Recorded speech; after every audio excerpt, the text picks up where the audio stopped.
what do we learn this week about GriselDeathVine? And that was an interesting league. So we started off really badly, losing our first two rounds. Then things picked up and we won three in a row to actually end up with a 3-2 record. So we ended up with a not bad record. The big takeaway, and I don't know, so I've played a ton of the old version of the Vengevine deck, and I still think I like that version better when it comes right down to it. I think that the Griselbrand plan just didn't seem very good. Like, it adds a level of explosiveness, potentially, but it also ups the inconsistency even more. So what normally happened is, other than, we had one game, I think, where if it wasn't for our opponent having Graveyard Hate, we might have been able to do it, but most of the time, we had Griselbrands and no Goryo's Vengeance, or Goryo's Vengeance and no Griselbrands. So I think that that's kind of a big problem. Like, the problem is neither piece works well with the rest of our deck. Like, yes, we have Discard, which is kind of a prerequisite for reanimating things, but Goryo's Vengeance is limited to legendary things, which means we can't just randomly get back a Gurmag Angler, Hollow One, so it literally does nothing with the rest of the cards in our deck, which is a big downside. And then Griselbrand, it's basically impossible that we ever cast it. Actually, I think 1, 2, 3, 4, 5, 6. We actually only have 6 lands that tap for mana, so it is quite literally impossible. Even if we get every mana producing land out of our deck, we still can't actually hardcast a Griselbrand.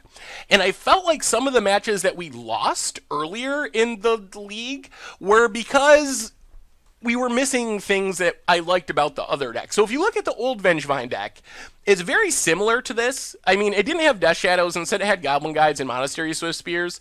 But the big change is the Griselbrand plan basically takes away interaction. We don't get any Lightning Bolts, anything like that. And it takes away the Temur Battle Rage Become Immense combo, which was actually very strong.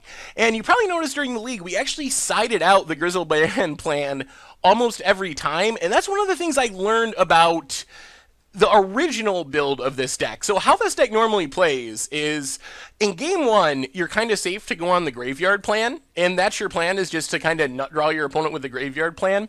In game 2, you're normally sideboarding to actually minimize your reliance on your Graveyard, because almost every deck in Modern is going to bring in Graveyard Hate. And if you're too reliant on the Graveyard, you are going to run into trouble with this deck. So we actually kind of try to minimize the impact of the Graveyard, rely more on our Goblin Guide aggro plan and our Delve creatures than using our actual Graveyard for, like, comboing off so much. So this deck, since it's even more reliant on the Graveyard, because we have 7 slots dedicated to Griselbrand Goryo's Vengeance, it makes it really hard to do that. Our sideboarding to not rely on the Graveyard is taking out the Griselbrand package, and that still leaves us with essentially a very Graveyard-dependent deck. The Death Shadows are a nice upgrade to get around the Graveyard, but we still really use our Graveyard a lot. So I think the bottom line is, while this build is really cool, and it's awesome to see Griselbrand and Goryo's Vengeance in the package, it just felt wildly inconsistent, and I felt like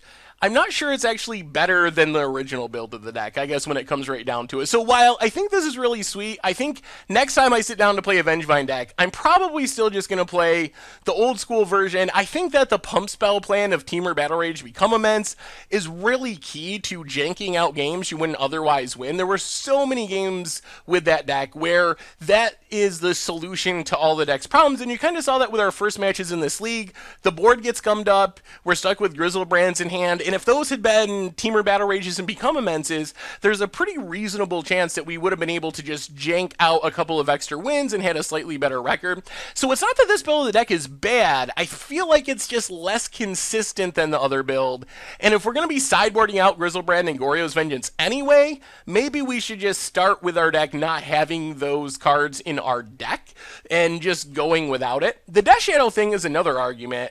It is a very interesting one-drop addition to the deck, so maybe we should maintain the Death Shadow plan. I'm not 100% sure if that's better than Goblin Guides and Monastery Swift Spears or not. Definitely more powerful when things go well, but it makes the deck slightly less aggressive too, so I don't know. I think this build of the deck was sweet, and I did have fun playing it, but I think that the original build is still the more competitive of the two builds for the reasons we've been talking about. So I think next time I play Vengevine, I'll probably go back to the original build, but it is really cool. I'm a little disappointed we never really got to do the Griselbrand thing. It would have been sweet if we did it at least once, but anyway, we finished 3-2, so can't complain too much. Opened a masterpiece, even though it was valueless. So anyway, that's been our Much Abrew for this week. Thank you very much for watching. I hope you enjoyed the video, and I will talk to you soon. Thanks for watching the video. If you enjoyed it, help us out by clicking that like button down below. And to keep up on all the latest and greatest, click that subscribe button. And don't forget to hit that bell icon to get alerts whenever we have new videos. And if you want to, check out some of our other sweet videos here and here.